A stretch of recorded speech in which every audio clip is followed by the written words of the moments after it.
Hello बच्चों, कैसे आप सब लोग। इस वीडियो में बात करने वाले हैं कि सीए हमें कब करनी चाहिए। क्या हमें सीए स्टार्ट +2 के बाद करनी चाहिए या फिर हमें बीकॉम मतलब ग्रेजुएशन करने के बाद हमें सीए कोर्स ज्वाइन करना चाहिए। तो मेरा नाम है बच्चों सीए संदीप अरोड़ा और आज मैं आपके साथ डिस्कस करने वाला हूं एक बहुत ही इंपॉर्टेंट क्वेश्चन जो सभी बच्चों का होता है सीए में ज्वाइन करने से पहले।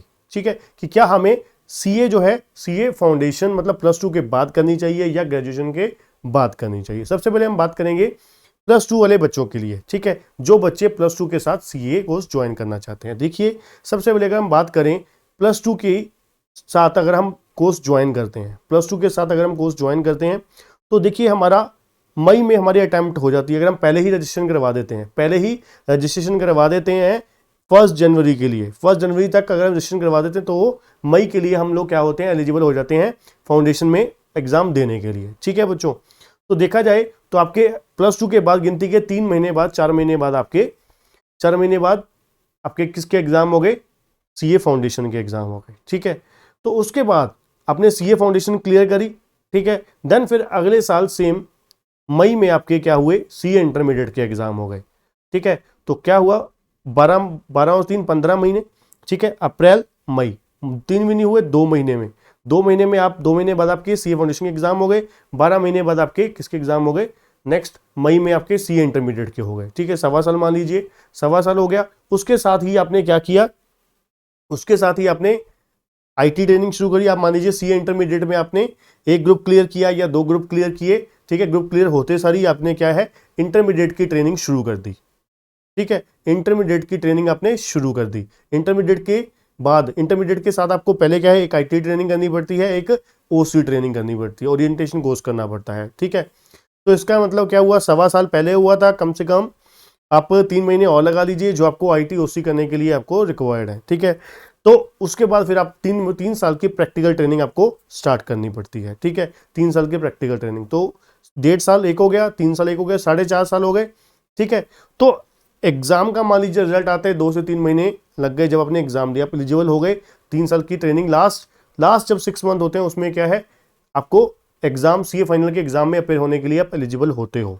ठीक है, तो क्या हुआ, आप 4.5 से 5 साल में अप्रोक्सीमेट सीए बन गए। 4.5 से 5 साल में आप अप्रोक्सीमेट सीए बन गए। मतलब क्या हुआ, आप ग्रेजुएशन में 3 साल, +2 से लेकर ग्रेजुएशन तक 3 साल लगते हैं। ठीक है, 3 साल आपके वो निकल गए। ठीक है, और 2 साल और लगा लीजिए, तो मतलब क्या है, 18 साल की आप में एवरेज आप मान के चलिए, 18 साल की एज में आपकी क्या है, +2 होती है।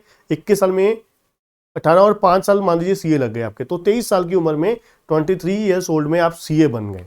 ठीक है ना, ये तो सिस्टम था। अगर आप पहली अटेम्प्ट में अगर आप पास होते जाते हो, ठीक है, भगवान की दया से, तो आपके पास भगवान की कृपा बनी रहती है, तो आप 23 साल की उम्र में 23 ईयर्स ओल्ड में आप सीए बन जाते हो। ठीक है, ये था +2 के बाद अगर हम सीए कोर्स ज्वाइन करते हैं। अगर आप ग्रेजुएशन के साथ ज्वाइन करते हो, देखिए ग्रेजुएशन के समय आप 21 साल के तो पहले ही थे, आपने क्या किया, अब सबसे पहले आपने रजिस्ट्रेशन करवाई।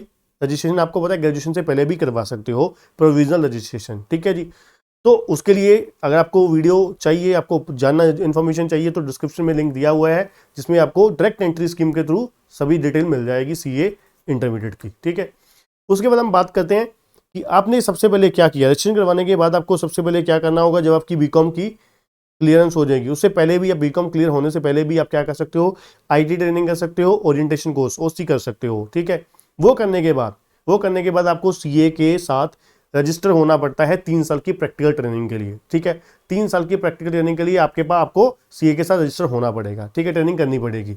अब इंटरमीडिएट के क्या एग्जाम दे सकते हो, अभी नहीं दे सकते, जब तक आपकी 9 महीने की ट्रेनिंग पूरी नहीं हो जाती। 9 महीने की सीए के अंडर प्रैक्टिकल ट्रेनिंग पूरी नहीं हो जाती, तब तक आप क्या है, एग्जाम में बैठने के लिए एलिजिबल नहीं होगे। ठीक है, तो आपको क्या है, 9 महीने की पहले आपको आईटी करनी है, फिर देन ओसी करनी है। उसके बाद आपको क्या करना है, प्रैक्टिकल ट्रेनिंग के लिए रजिस्टर होना है, और एग्जाम के 1 महीना पहले, मतलब जो एग्जाम का मंथ होता है उसके पिछले महीने तक आपकी 9 महीने की प्रैक्टिकल ट्रेनिंग कंप्लीट होनी चाहिए। ठीक है जी, तो मतलब क्या हुआ, 1 साल का आप 3 महीने लगा लीजिए, पहले आपने स्टार्ट करी बीकॉम के साथ स्टार्ट करी। 3 साल की आपकी प्रैक्टिकल ट्रेनिंग हो गई, बीच में 3 महीने बीच में लगा लीजिए। ठीक है, 2 से 3 महीने आईटी ओसी के लिए आपको लग गए। ठीक है। तो कुल मिला के देखा जाए, अगर आप फर्स्ट अटेम्प्ट में यहाँ पर इंटरमीडिएट कर देते हो, फाइनल कर देते हो, तो आपको 3.5-4 साल में आप सीए बन जाते हो। 3.5 साल की ट्रेनिंग होगी, 3.5 साल में मतलब बन सकते हो। तो इसका मतलब हुआ सीए के जब आप फाउंडेशन के थ्रू करते हो आपको 4.5 से 5 साल लगते हैं, यहाँ पर 3.5 से 4 साल तक लगते हैं। आपका 1-1.5 साल बचता है, ठीक है, अगर आप ग्रेजुएशन के। पर आप देखिए भी तो देखिए ना कि आपने 3 साल बाद शुरू करी है, ठीक है ना। तो वहां पर आप 21 और 3 24 24.5 साल की उम्र में सीए बने, और यहाँ पर 23 साल की उम्र में सीए बन गए। तो ये फर्क है बच्चों, ठीक है जी। अब ऐसा कुछ नहीं है कि +2 के बाद करोगे तो वैल्यू कुछ और होगी, कम होगी, ज़्यादा होगी, या ग्रेजुएशन के बाद करोगे तो कुछ और होगी। ऐसा ये बिल्कुल भ्रम मत फैलाइएगा, ठीक है। जो फैलाते हैं वो झूठ है, ठीक है जी। ऐसा कुछ नहीं है, सीए तो सीए ही है, ठीक है ना। चाहे मैंने +2 के साथ बीकॉम के बाद मतलब बीकॉम सेकेंड ईयर से स्टार्ट करी थी, ठीक है, तो वो भी अपना मैं भी सीए ही हूँ, ठीक है। जो दूसरे सर हैं, जगदीप सर हैं हमारे KCC स्टूडेंट पे, ठीक है, उन्होंने ग्रेजुएशन की बात करी थी, तो वो भी इक्विवेलेंट सीए ही है, ठीक है बच्चों। तो ये था बच्चों सीए कोर्स में। आप कह सकते हो हमें +2 के बाद करनी चाहिए या ग्रेजुएशन के बाद करनी चाहिए, ठीक है बच्चों। अगर आपको वीडियो पसंद आया तो वीडियो को लाइक जरूर करिएगा, चैनल को सब्सक्राइब करना और बेल आइकन दबाना मत भूलिएगा। थैंक यू बच्चों।